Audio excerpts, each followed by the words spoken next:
وعلیکم السلام ورحمۃ اللہ تعالی وبرکاتہ۔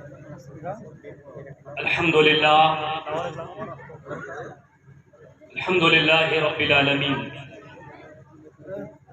والصلاة والسلام علی اشرف الانبیاء والمرسلین وعلی آلہ واصحابہ اجمعین، اما بعد فاعوذ باللہ من الشیطان الرجیم، بسم اللہ الرحمن الرحیم۔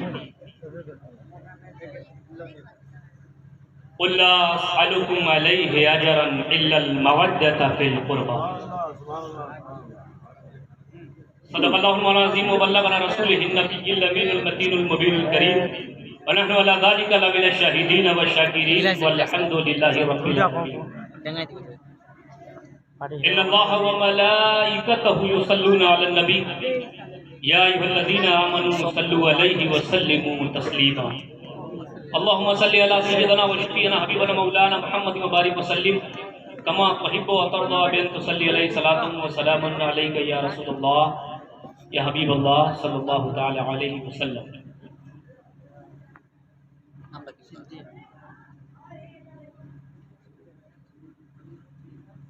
لائق صد احترام باوقار معزز مشائخ و علماء کرام، ائمہ اعظام، شورا اسلام اور محترم حاضرین و سامعین، اللہ سبحانہ وتعالیٰ کا لاکھ لاکھ شکر احسان ہے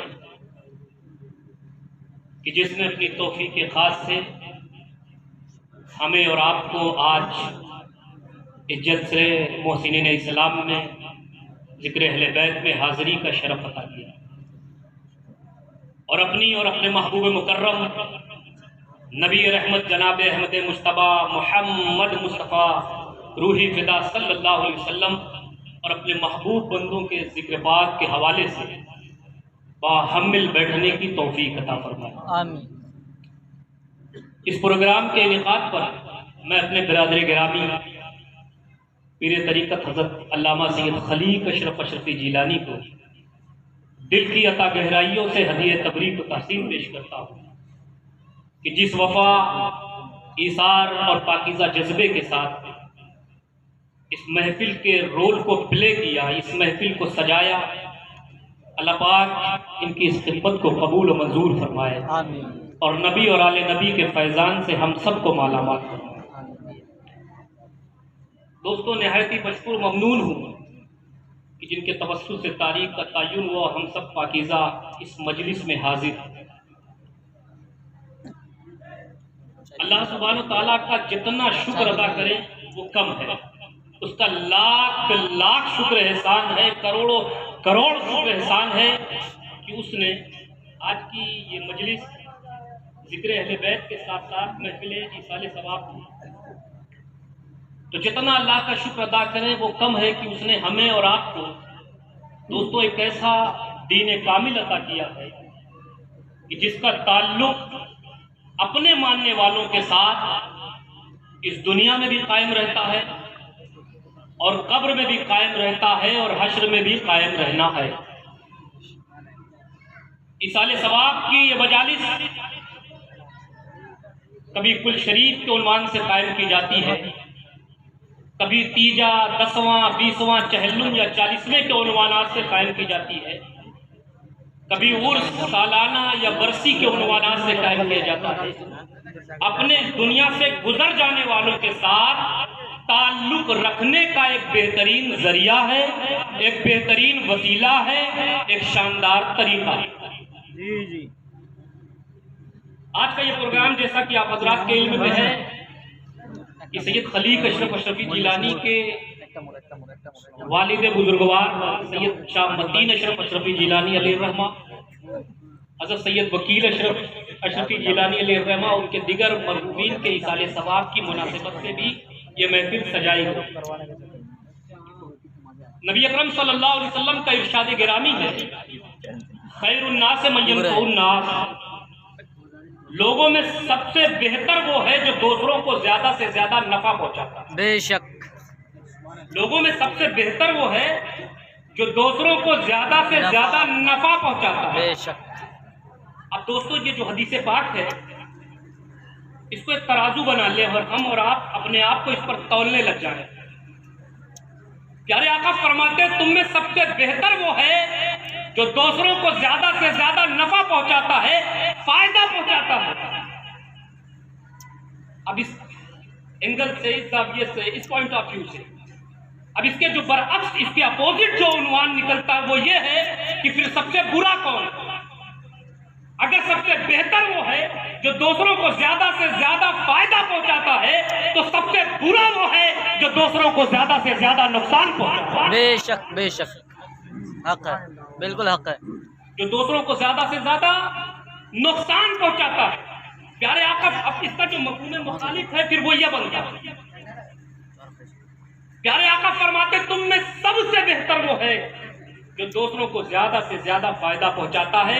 اب یہ فائدہ پہنچانا، نفع پہنچانا عام ہے۔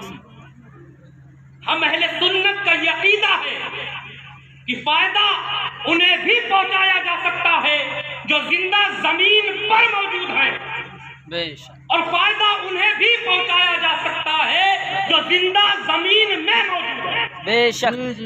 فرق صرف اتنا ہے کہ ہم دنیاوی زندگی میں ہیں اور وہ برزخی زندگی، بے شک، قبر کی زندگی میں ہیں۔ یہاں ہماری طلب، ہماری خواہش، ہماری آرزو، ہماری تمنا، ہماری خوراک الگ ہوا کرتی ہے، لیکن قبر کی زندگی میں ہماری تمنا، ہماری آرزو، ہماری طلب، ہماری خواہش، ہماری خوراک الگ ہوا کرتی ہے۔ ہماری خوراک یہاں پر کھانا پینا ہے، لیکن قبر کی زندگی میں ہماری خوراک ثواب ہے، اس لیے ہم کرتے ایصال ثواب۔ بے شک، اور اس کو بھی نبی اکرم صلی اللہ علیہ وسلم نے ایک حدیث پاک کے ذریعے واضح فرمایا۔ آقا نے فرمایا امتی امت مرحومت، میری امت رحم کی ہوئی امت ہے، میری امت پر اللہ نے رحم فرما دیا۔ حضرت جلال الدین سیوطی نے بھی اس حدیث کو نقل کیا۔ اور یہ جو ہمارے فوت شدگان ہیں جو اس دنیا سے رخصت ہو جاتے ہیں، تو مرد ہے تو ہم کہتے ہیں مرحوم، عورت ہے تو مرحومہ۔ میں جلدی سے اپنے موضوع کی طرف آ رہا ہوں۔ مرد ہے تو مرحوم، عورت ہے تو مرحومہ، یہ تصور اسی حدیث پاک سے لیا گیا۔ آقا فرماتے ہیں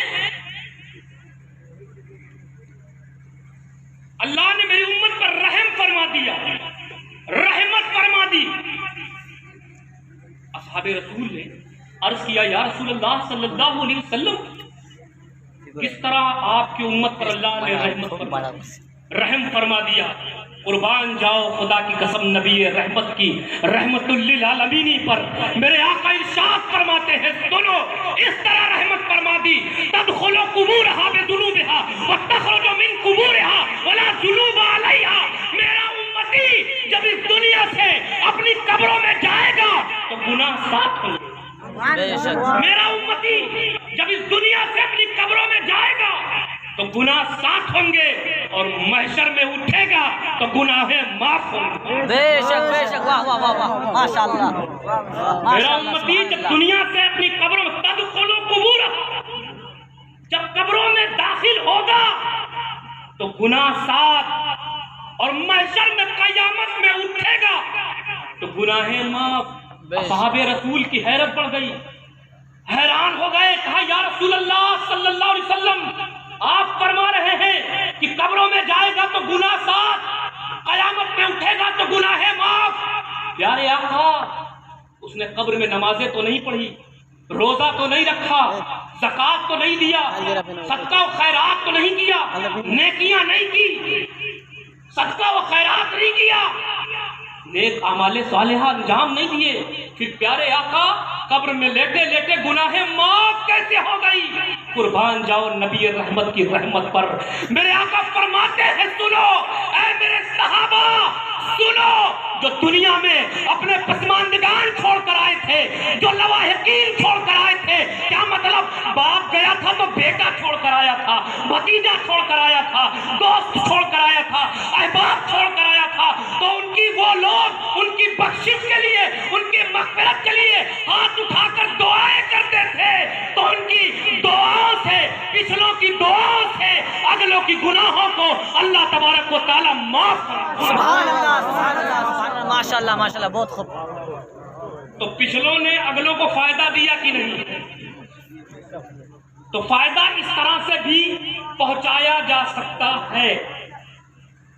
اب آپ دیکھیں، میں خوش بخت و خوش نصیب ہوتے ہیں وہ لوگ دوستوں جن کو اللہ پاک ایسی اولاد عطا کرتی ہے، ایسے رشتہ دار عطا کرتے ہیں، ایسے دوست احباب عطا کرتے ہیں جو ان کے دنیا سے گزر جانے کے بعد بھی ان کی بخشش کے لیے، ان کی درجات کی بلندی کے لیے دعائیں کرتے ہیں۔ اللہ پاک ہم سبوں کو اپنے مرحومین کے ایصال ثواب کرنے کی خوب خوب توفیق عطا فرمائے۔ دوستو، آج خانوادہ اشرفیہ کی ایک سے ایک بابرکت شخصیتیں یہاں جلوہ بار ہیں۔ میں نے سب کا اس لیے نام نہیں لیا کہ اگر ایک ایک نام لوں گا تو میری تقریر کا وقت اسی میں ختم ہو جائے گا، اگر القاب کے ساتھ سب کا نام لوں۔ حضور مجاہد اسلام بھی تشریف فرمائے، حضور صاحب سجادہ بھی تشریف فرمائے۔ خطاب انشاءاللہ مرکزی خطاب آپ ہمارے بڑے کرم فرما برادر مکرم سید عالمگیر اشرف اشرفی جیلانی سے آپ سماعت کریں گے۔ بس میں ان کی تقریر کی تمہید بن کر آیا اور نہ ادھر ادھر جاؤں گا نہ آپ کو لے جاؤں گا۔ میں اپنی اب گفتگو کا آغاز جو ہے کچھ شعر سے کرنا چاہتا ہوں، آپ سننا چاہتے ہیں؟ بے شک بے شک، سنا دوں؟ جی جی بالکل، یہیں سے میرا تیور دیکھیے گا اور سنیے گا۔ جی اسیر کاکل و رخسار رہیے، واہ واہ، یہیں سے میری تقریر شروع ہو رہی ہے۔ اسیر کاکل و رخسار رہیے، فقیر کوچے سرکار رہیے۔ واہ واہ واہ واہ، اسیر کاکل و رخسار رہیے، فقیر کوچے سرکار رہیے، اور دوا دوا دوا مدینے سے آتی رہے گی، ارے نبی کے عشق میں بیمار سبحان اللہ سبحان اللہ، بے شک حق ہے، بے شک بے شک۔ دوا مدینے سے آتی رہے گی، نبی کے عشق میں بیمار رہیے۔ اور تمام چنوتیوں کو مد نظر رکھ کے یہ شعر آپ تک پہنچا رہا ہوں حضور صاحب سجادہ کی دعا لیتے ہوئے کہ ہمیں چلنا ہے، واہ واہ، ہمیں چلنا ہے، تمہیں چلنا ہے۔ تیار ہے کہ نہیں؟ ہمیں چلنا ہے، تمہیں چلنا ہے، سوئے کربلا حسینی بن کے اب تیار رہے۔ سبحان اللہ سبحان اللہ، حسینی بن کے اب تیار رہیے۔ جھوم کر دو پاک پڑھ لیں، اللہم صلی علی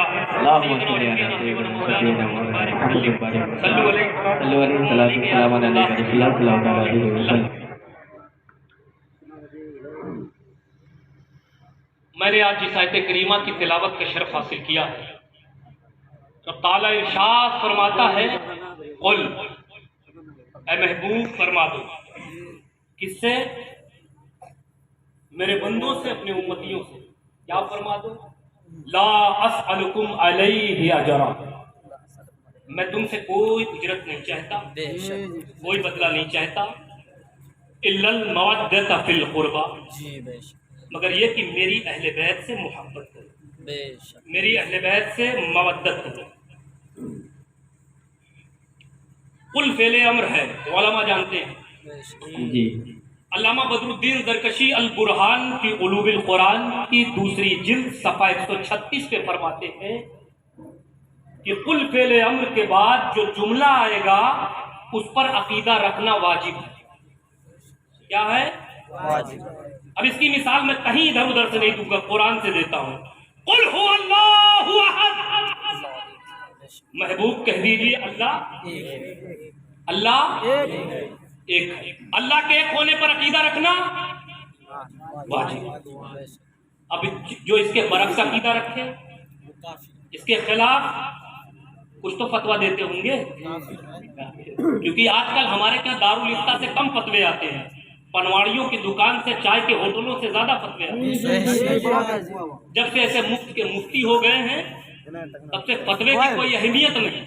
ہمارے علماء تک، ہمارے مشائخین تک آنے نہیں دیا جاتا. سارا فیصلہ پان کی دکان پہ، ہوٹل پہ، ادھر ادھر چوپال پہ ہو جاتے ہیں. اللہ پاک ایسے مفت کے مفتیوں سے ہم سب کی حفاظت فرمائے. تو فرمایا اللہ کے ایک ہونے پر عقیدہ رکھنا واجب. اب یہاں دیکھیں قل لا اسألکم علیہ اجرا الا المودۃ فی القربى. محبوب کہہ دیجئے رسالت کے بدلے میں تم سے کوئی اجرت نہیں چاہتا، بس میری اہل بیت سے محبت کرو. تو اہل بیت کی محبت واجب ہے، اہل بیت کی محبت واجب ہے، اہل بیت کی محبت واجب ہے. واجب. اب دیکھیں لا اسألکم علیہ اجرا.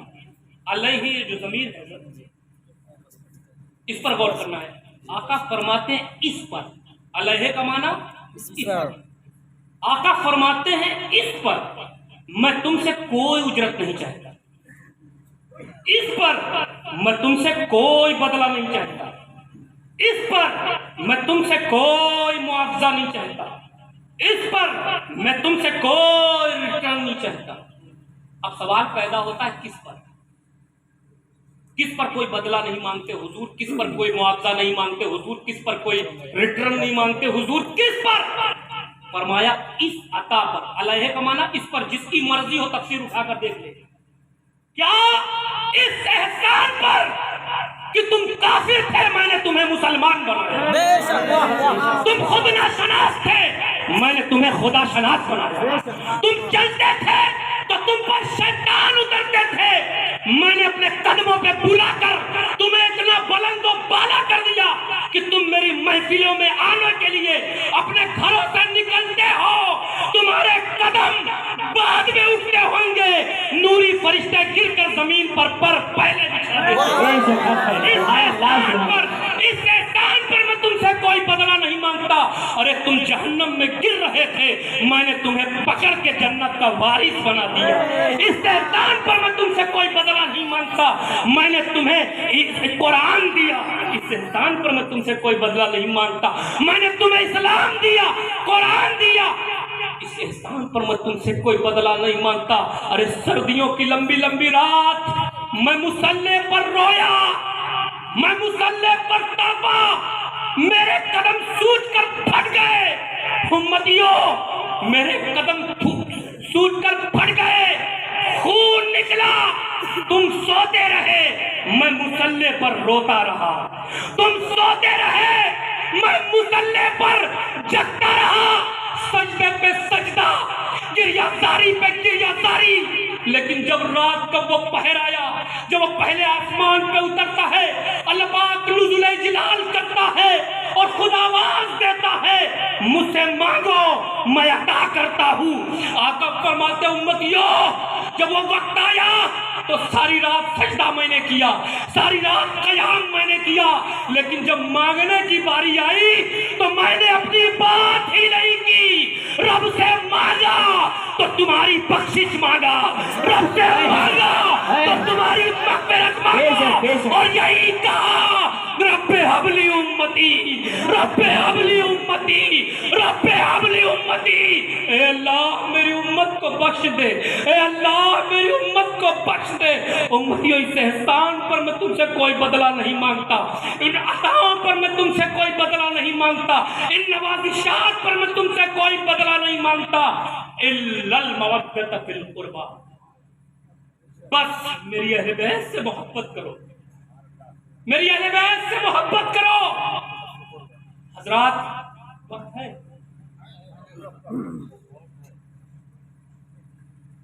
اس پر ایک اعتراض ہوا. کیا اعتراض ہوا؟ اعتراض کرنے والوں نے اعتراض کیا، جواب دینے والوں نے جواب دیا. ان کا کام ہے جواب دینا. اعتراض کرنے والے کہتے ہیں کہ پہلے نبی ان کا ذکر ہے قرآن میں، موسیٰ علیہ السلام، عیسیٰ علیہ السلام، وہ جب اپنی قوم سے خطاب کرتے تو کہتے تھے میری قوم. اعتراض کرنے والے کہتے ہیں اے میری قوم میں نے خدا کی معرفت دی، صحیح راستہ دکھلایا، تم تک اسلام پہنچایا، یہ میرا احسان ہے تم پر. اپنی قوم سے کہتے ہیں لیکن اس احسان کے بدلے میں تم سے کچھ نہیں چاہتا. ان اجر الا علی اللہ لا اسألکم علیہ اجرا. اس کے بدلے ہمیں تم سے کچھ نہیں چاہیے، ہمارا بدلہ ہمارے رب کے پاس ہے، ہمارا رب دے گا. تو اعتراض کرنے والے کہتے ہیں کہ پہلے نبی اپنی امت سے کوئی بدلہ نہ مانگے، کوئی معاوضہ نہ مانگے، اور تاجدار کائنات ایک شے مانگ لے؟ پہلے نبی اپنی امت سے کوئی بدلہ نہ مانگے، کوئی معاوضہ نہ مانگے، کوئی بینیفٹ نہ مانگے، کوئی ریٹرن نہ مانگے، اور تاجدار کائنات امام الانبیاء ایک بدلہ مانگ لے، اپنے گھر والوں کی محبت مانگ لے؟ اس سے تو عظمت مصطفیٰ میں کمی نظر آئے گا۔ کم نظروں کو کیا نظر آئے گا؟ جو تنگ نظر ہوگا انہیں کیا نظر آئے گا؟ اعتراض کرنے والے کیا کہتے ہیں؟ پہلے نبی کوئی بدلہ نہ مانگے، تاجدار کائنات الا المودۃ فی القربہ کہہ کر اپنے گھر والوں کی محبت مانگ لے، اس سے تو عظمت مصطفیٰ میں کمی نظر آئی، اس میں تو عظمت مصطفیٰ میں کمی نظر آئی۔ اس کا جواب دیا گیا، اس کا جواب یہ تھا کہ الا جو ہے نا، الا یہ مستثنی منقطع ہے، یہ عربی گرامرز کی بات ہے، میں آسان کر کے آپ کو بتاتا ہوں کیونکہ سب گرامرز نہیں جانتے۔ یہی جواب میری نظروں سے گزرا، بعض مفسرین نے یہی جواب دیا، بعض محققین نے یہی جواب دیا، یہی جواب میری نظروں سے گزرا، لیکن جو جواب میرے ذہن میں اللہ کی عطا سے آیا میں چاہتا ہوں آپ کے گوشے گزار کر دوں۔ سننا چاہیں گے؟ میں کہتا ہوں، علی بھائی توجہ، میں کہتا ہوں اللہ کو مستثنی منقطع کہنے کی حاجت ہی نہیں، ضرورت ہی نہیں تھی اگر لفظ کل پر غور کر لیا جائے۔ اللہ کو استثناء منقطع کہنے کی حاجت ہی نہیں اگر لفظ کل پر غور کر لیا جائے۔ کل کا کیا معنی ہے؟ بولیے، محبوب کہہ دو۔ کل کا حکم کس کا؟ بولیے، کل کا حکم کس کا؟ میں کہتا ہوں اللہ کو استثناء کہنے کی حاجت ہی نہیں، ضرورت نہیں اگر لفظ کل پر غور کر لیا جائے۔ کل کا حکم کس کا؟ اللہ کا۔ کل کا حکم کس کا؟ اللہ کا۔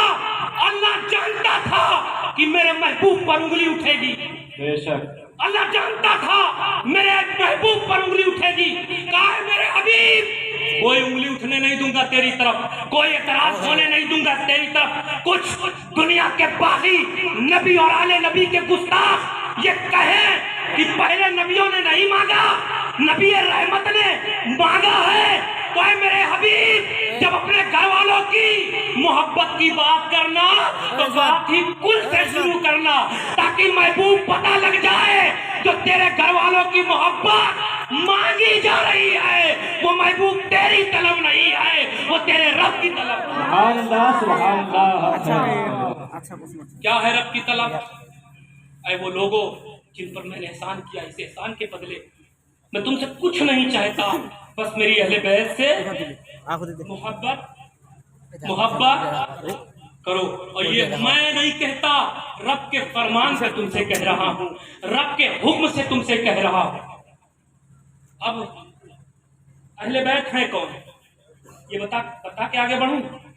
وقت ہے حضرت، میں پوچھ کے آگے بڑھوں گا۔ میں ان ٹائپ کا نہیں ہوں کہ زبردستی ٹھیلا بنوں، ڈھکیل چلایا جائے۔ جب تک آپ سنیں گے میں سناؤں گا، لیکن ایسا بھی نہیں ہے کیونکہ میرے برادر گرامی تشریف فرما ہے، آج مرکزی خطاب ان کا ہونا۔ اب اہل بیت ہیں کون؟ کہیں ادھر ادھر جانے کی ضرورت نہیں، آئیے قرآن سے پوچھتے ہیں کون ہے اہل بیت۔ آیت مباہلہ نازل ہوئی، فَقُلْ تَعَالُوا نَدْعُوا أَبْنَاءَنَا وَأَبْنَاءَكُمْ نِسَاءَنَا وَنِسَاءَكُمْ وَأَنفُسَنَا وَأَنفُسَكُمْ ثُمَّ نَبْتَهِلْ فَنَجْعَلْ لَعْنَتَ اللَّهِ عَلَى الْكَاذِبِينَ۔ جب نجران کے عیسائیوں نے اسلام کی صداقت کو للکارا، اسلام کی حقانیت کے خلاف آواز اٹھائی، تو قرآن میں اللہ تعالیٰ اپنے محبوب سے پڑھا، محبوب نجران کے ان عیسائیوں سے کہو، اے نجران کے عیسائیوں آؤ میدان میں، آؤ میدان میں، ہم اپنے بچوں کو لاتے ہیں تم اپنے بچوں کو لاؤ، ہم اپنی عورتوں کو لاتے ہیں تم اپنی عورتوں کو لاؤ، ہم اپنی جانوں کو لاتے ہیں تم اپنی جان کو لاؤ۔ پھر دیر کیسی؟ مقابلہ کرتے ہیں، مباہلہ کرتے ہیں، جو حق پر ہوگا پتہ چل جائے گا، جھوٹوں پر اللہ کی لعنت۔ اب جب اللہ کے رسول نجران کے عیسائیوں کے مقابلے میں میدان مباہلہ میں جا رہے تھے تو کس کو لیا؟ اور قرآنی تفسیر کا مطالعہ کرو. کس کو لیا؟ تھے تو بہت، لیکن لیا کس کو؟ مصطفیٰ نے. نجران کے ان عیسائیوں کے مقابلے میں مصطفیٰ جا رہے ہیں. کس کو لیا؟ ابناءنا و ابناکم، نساءنا و نساکم. ہم اپنے بچوں کو، تم اپنے بچوں کو، ہم اپنی عورتوں کو، تم اپنی عورتوں کو، ہم اپنی جانوں کو، تم اپنی جان کو. تو حضور اپنے بچوں میں سرکار کس کو لے جا رہے ہیں؟ حسن و حسین کو. سبحان اللہ سبحان اللہ. کتنے ہو گئے؟ حسن حسین کو اپنی عورتوں میں، ہم اپنی عورتوں کو، تم اپنی عورتوں کو. تو اپنی عورتوں میں سرکار نے کس کو لیا؟ سیدہ عابدہ راکعہ ساجدہ سیدہ فاطمہ الزہرا سلام اللہ علیہا. اور ہم اپنی جان کو، ہم اپنی جان کو، تم اپنی جان کو. تو اپنی جان میں سرکار نے کس کو لیا؟ مولا علی مشکل کشا خیبر شکن دلکش کرن شاہ زمن ابوالحسن علی بن ابی طالب. اب سرکار خود کتنے ہو گئے؟ 5. حسن حسین علی فاطمہ خود مصطفیٰ کتنے ہو گئے؟ 5. یہی سے بنا ہے پنجتن. بیدم شاہ وارسی کی نظر جب اس پہ گئی تو بیدم شاہ وارسی جھوم کر کہتے ہیں بیدم یہی تو 5 ہے مقصود کائنات خیر النساء حسین و حسن مصطفیٰ علی. سبحان اللہ سبحان اللہ. اب اللہ کے رسول جا رہے ہیں، اللہ کے رسول جا رہے ہیں. حسن کو لیا، حسین کو لیا، علی کو لیا، فاطمہ کو لیا، خود مصطفیٰ ہے. میں نے عالم خیال میں معروضہ پیش کیا، اے اللہ کے رسول آپ نجران کے عیسائیوں کا سامنا ہے، بڑے بڑے لوگوں کا سامنا ہے. آپ نے علی کو لیا، بات سمجھ میں آئی. آپ نے سیدہ کو لیا، آپ ساتھ تھے، بات سمجھ میں آئی. لیکن پیارے آقا ان حسن حسین کو لے جانے کی کیا ضرورت؟ یہ تو دودھ پیتے بچے ہیں، یہ تو شیر خوار بچے ہیں. یا رسول اللہ یہ جو آپ کی دعا پہ آمین نہ کہہ سکے انہیں لے جانے کی کیا ضرورت ہے؟ تو خدا کی قسم گنبد خضرا کے مکی مجھے جواب دیتے ہیں ارے نادان میں انہیں تربیت دینے کے لیے لے جا رہا ہوں، میں انہیں ٹریننگ دینے کے لیے لے جا رہا ہوں، میں انہیں تعلیم دینے کے لیے لے جا رہا ہوں تاکہ یہ جب بڑے ہو جائے تو انہیں پتہ لگ جائے کہ جس طرح میں اپنے دودھ پیتے بچے کو میدان مباہلہ میں نجران کے عیسائیوں کے مقابلے میں لے جا رہا ہوں، ایسے ہی کربلا میں حسین کو اپنے دودھ پیتے بچے کو لے جانا ہوگا، راہ خدا میں گردن کٹانا ہوگا اور پوری امت کو بچانا ہوگا. سبحان اللہ سبحان اللہ. بے شک حق ہے. اب جو 3 کا بند ہے میں بہت جلدی سے سمیٹ رہا ہوں، وہ سماعت کر لیں.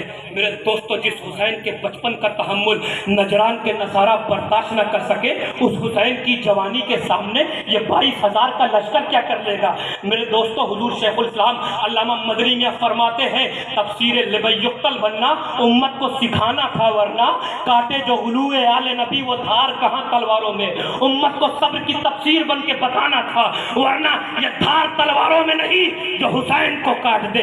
اللہ اکبر. نجران کے عیسائیوں میں ہمت نہ ہوئی، طاقت نہ ہوئی جو میدان مباہلہ میں آتے اہل بیت کی صداقت کا اعتراف کرتے ہوئے سب بھاگتے ہوئے نظر آئے، سب بھاگتے ہوئے نظر آئے. کسی میں جرأت نہ رہی دوستو، کسی میں ہمت نہ رہی جو اہل بیت ان پنجتن پاک کے سامنے کھڑے ہو پاتے، ٹک پاتے. میں بخاری کے غیور سنی مسلمانوں، نبی کے عاشقوں، حضور کے عاشقوں، میں تمہیں یہی سے فکر دینا چاہتا ہوں، یہی سے فرق سمجھو کلمہ نہ پڑھنے والے کافروں میں اور کلمہ پڑھنے والے کافروں میں.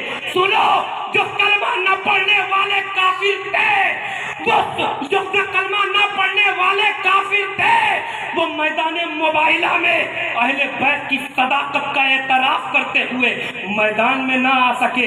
لیکن یہی کلمہ پڑھنے والے کافر 22,000 کے لشکر کے ساتھ حسین کا مقابلہ کر رہے ہیں، حسین کی اولادوں کو کاٹ رہے ہیں، خنجر چلا رہے ہیں، شہید کر رہے ہیں، تیروں کی بوچھار کر رہے ہیں. اس لیے حسین کے عاشقوں اب تمہیں بتانا چاہتا ہوں کہ کلمہ دیکھ کر دھوکہ نہ کھانا، رکوع دیکھ کر دھوکہ نہ کھانا، بظاہر اچھی زندگی دیکھ کر دھوکہ نہ کھانا، پرہیزگاری دیکھ کر دھوکہ نہ کھانا، پرہیزگاری دیکھ کر دھوکہ نہ کھانا، تقویٰ شیاری دیکھ کر دھوکہ نہ کھانا، لمبی داڑھی دیکھ کر دھوکہ نہ کھانا، جبہ و کبہ و دستار دیکھ کر دھوکہ نہ کھانا.